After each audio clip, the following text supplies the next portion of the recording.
அருகோணை ஃபாரஸ்ட்ல அந்த அந்த வீட்டுல பாத்தீங்கன்னா விஜய் இருக்காரு, இவர் இருக்காரு, கீழே ஒரு நட்டி இருக்காரு, வேற யாரும் இல்ல.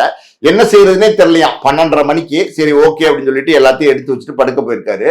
அதுக்கப்புறம் பாத்தீங்கன்னா விஜய் அவர் வந்து பல வருடங்களா வந்து நான் என்னை எக்காரணம் கொண்டு உன்னை வந்து நான் வேலையில இருந்து நீக்க மாட்டேன், எங்கூட தான் நான் வச்சிருப்பேன், நீ தைரியமா இருன்னு சொல்லியிருக்காரு. இவர் ஏன் அப்படி கேட்டிருக்காரு அப்படின்னா, இவர் வந்து ப்ரொடக்ஷன் உதவியாளரா நிறைய படங்கள்ல வேலை பார்த்துட்டு இருந்திருக்காரு.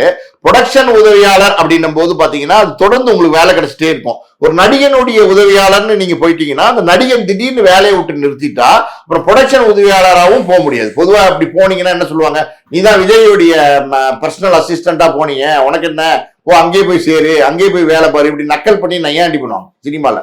அதனால இவர் என்ன பண்ணிருக்காரு, கேட்டிருக்காரு விஜய் கிட்ட, தம்பி நீங்க என்னை எப்பவுமே வெளியில அனுப்பிச்சிட மாட்டீங்களேன்னு கேட்டிருக்காரு.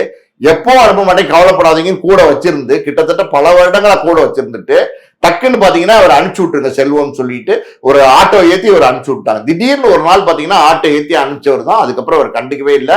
இவர் தற்கொலைக்கு முயற்சி பண்ணாரு, தெரியுமா உங்களுக்கு? தற்கொலைக்கு முயற்சி பண்ணாரு, விஷம் குடிச்சிட்டாரு இவரு.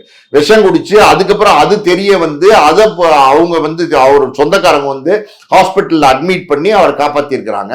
இன்னைக்கு பாத்தீங்கன்னா அவர் சொல்றாரு, வாழ்வாதாரத்துக்கே வந்து வழி இல்லை, சாப்பாட்டுக்கே வழி இல்லை, அவ்வளவு நான் வந்து கஷ்டப்பட்டுக்கிட்டு இருக்கேன், அவ்வளவு எனக்கு துன்பமான ஒரு வாழ்க்கை அப்படின்னு சொல்லி வேதனைப்பட்டு வருத்தப்பட்டு அந்த பேட்டியில சொல்லியிருக்காரு. உண்மையா சொல்றேன் சார், இதெல்லாம் வந்து எப்படின்னா அந்த ஒரு ஆணவம், அதாவது முதலாளித்துவம்னு சொல்லுவாங்கல்ல, அந்த மாதிரி திமிர்த்தனமான ஆட்கள் தான் இந்த மாதிரி வந்து அடிக்கிறது எட்டி மிதிக்கிறது வேலையாட்கள் சார். அவங்க எதுக்காண்டி வேலைக்கு வராங்க? சரி இந்த மாதிரி ஒரு பிரபலத்துக்கிட்ட வேலைக்கு இருந்தோம்னா நமக்கு ஏதோ 5-10 கொடுப்பாங்க, நம்ம பொண்டாட்டி பிள்ளைங்க சாப்பிட்றதுக்கு நம்ம ஏதோ சம்பாரிச்சு போடலாம், நம்ம பொண்ணு கல்யாணம்னா ஏதாவது கொடுப்பாங்க, நம்ம பையன் கல்யாணம்னா ஏதாவது கொடுப்பாங்க அப்படிங்கிற ஒரு நப்பாசையில தான் போய் இப்படி எல்லாம் வேலை பார்க்கறது. இந்த மாதிரி ஆட்கள்கிட்ட போய் அடிக்கிறது இந்த மாதிரிலாம் பண்றதெல்லாம் என்ன மாதிரியான மனநிலையும் தெரியல சார். ஆனா விஜய் பொறுத்த வரைக்கும் இது நிறைய நான் கேள்விப்பட்டிருக்கேன் சார்.